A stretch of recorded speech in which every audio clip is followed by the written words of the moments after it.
हमारा उत्तर प्रदेश में पहला काम और मिशन यह है कि बीजेपी की सरकार दोबारा उत्तर प्रदेश में ना बने और बाबा मुख्यमंत्री ना बने, बल्कि बाबा गोरखपुर में जाकर मठ में बैठ जाए। ये हमारी पहली कोशिश है। और दूसरी हमारी कोशिश ये है कि जहां मजलिस का उम्मीदवार होगा वहां पर उसको कामयाब करने के लिए हम पूरी कोशिश करेंगे। आपका साथ, आपकी दुआओं की जरूरत है। अगर आपका साथ होगा, आपकी दुआएं रहेंगी, तो इंशाअल्लाह ताला मजलिस इत्तेहादुल मुस्लिमीन के उम्मीदवार की कामयाबी होगी। हम चाहते हैं कि बाबा दोबारा मुख्यमंत्री ना बने और इंशाअल्लाह ताला हम पूरी कोशिश करेंगे। मगर मेरे अजीज दोस्तों और बुजुर्गों, अभी 2 दिन पहले बीजेपी ने किसानों के कानून को वापस ले लिया किसानों के कानून को। और फिर देश के सामने आकर देश के प्रधानमंत्री, वजीर आजम, प्राइम मिनिस्टर ने कह दिया, क्या कहा कि हमारी तपस्या में कुछ कमी थी होगी। सुना था ना आपने? क्या कहा देश के प्रधानमंत्री? हमारी तपस्या में कोई कमी थी होगी। हाय मोदी जी, क्या एक्टिंग करते हैं आप। हाय हाय हाय, गनीमत है फिल्म इंडस्ट्री में नहीं गए, वरना पूरे बेस्ट एक्टर के अवार्ड वही जीत जाते। पॉलिटिक्स में आ गए बेचारे, वो एक्टर बच गए। तपस्या में कमी थी। 750 किसान मर गए, अपनी जान दे दिए। तपस्या तो वो कर रहे थे 1 साल से जो अपना मैदान नहीं छोड़े, अपनी जमीन को नहीं छोड़ रहे थे, एहतजाज कर रहे थे। मोदी जी, आपको हमेशा अपने आप को हीरो बनाने का बड़ा शौक है।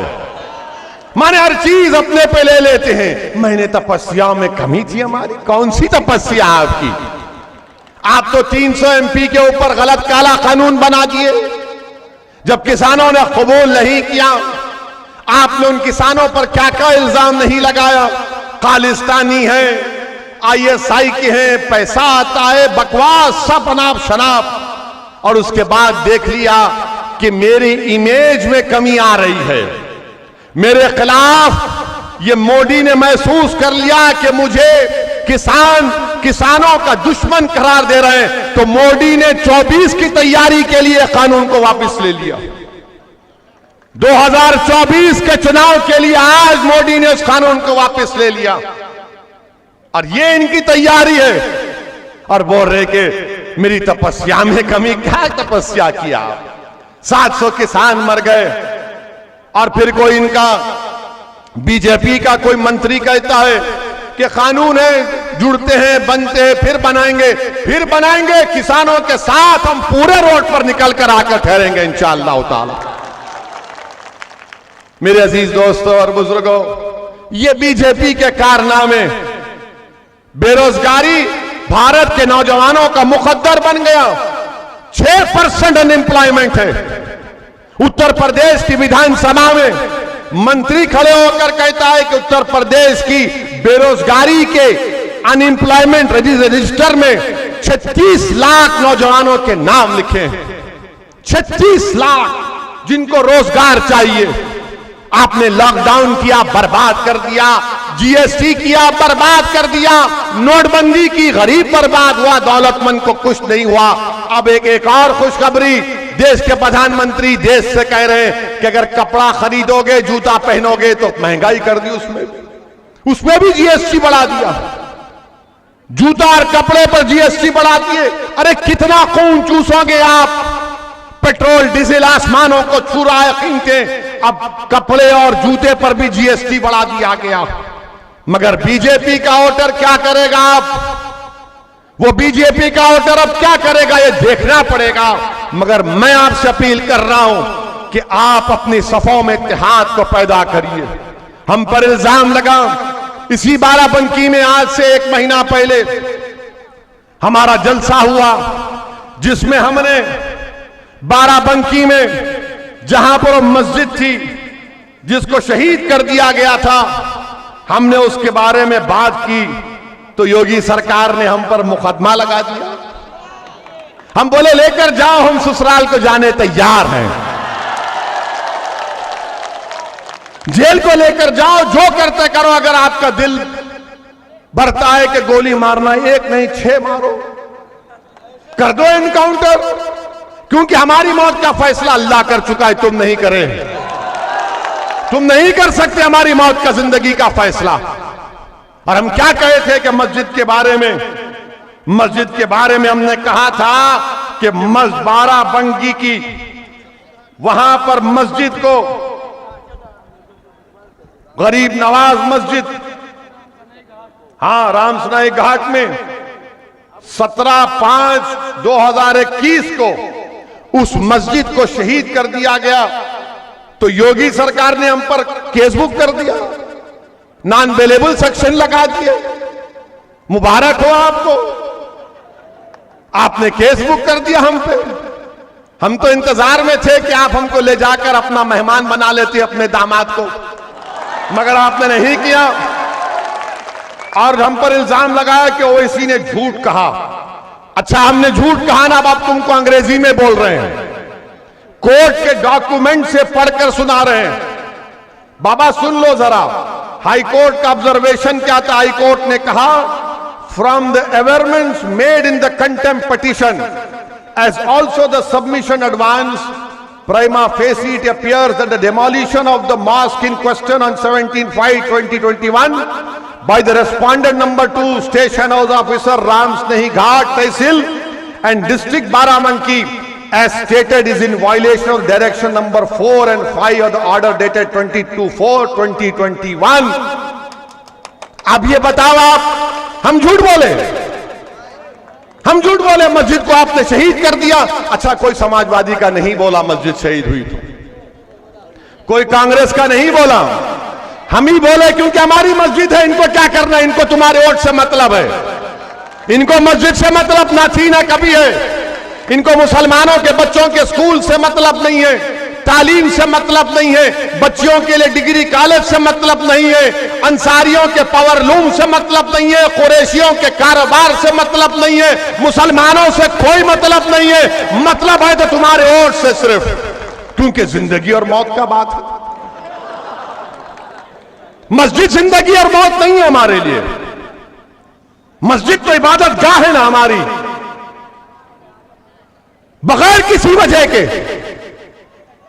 आपने किया, कोर्ट ने कहा, मगर केस हम पर बुक हुआ और आपसे कहा जा रहा है वोट इनको दो। मेरे अजीज दोस्तों और बुजुर्गों, मेरी आपसे गुजारिश है कि आप एक अच्छा फैसला लीजिए।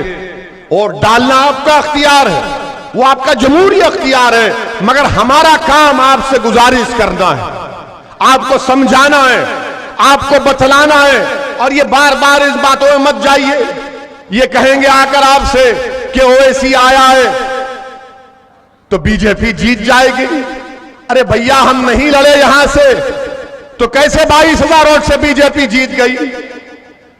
हम लोकसभा का चुनाव नहीं लड़े, कैसे जीत गई बीजेपी? जब नहीं बोलेंगे, समाजवादी पार्टी के अखिलेश यादव के परिवार के 3 लोग इलेक्शन हार गए, कोई नहीं बोलता। कैसे हारे वो?